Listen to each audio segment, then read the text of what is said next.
Here we've got a 2001 Mercury Grand Marquis. I am taking off the idler arm. Here it is. I just wanted to give a few notes about how to get this done. On the Grand Marquis, this idler arm, it's got these two bolts right here that go into this right here. That's our key to taking it off. And then this here slides onto that. So in order to get this off of that, you're going to want a pickle fork. These are very cheap at Harbor Freight, or you can rent them at Advance Auto or wherever you go. So you're just gonna slide that pickle fork on there and pry it off.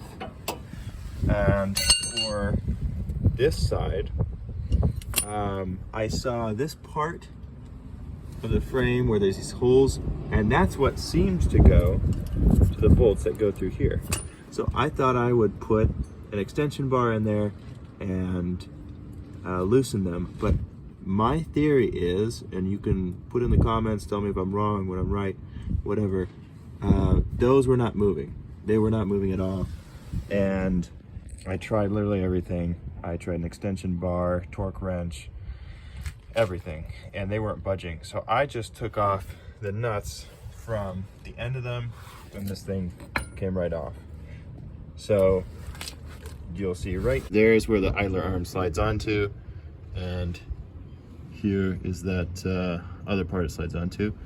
But it's a little tricky to get to, but as long as you just put a ratchet up there, I was able to get a torque wrench in there, kind of break it, and then get a impact with a socket on the end to just back it out. See that sleeve on there?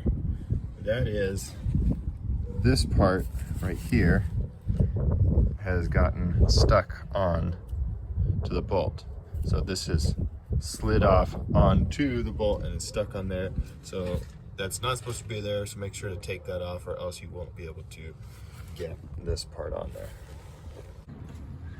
And the way you get that sleeve off is by getting a little screwdriver, putting it in that little seam, and then pounding with a hammer, and you'll get that pried loose. Otherwise it's pretty stuck.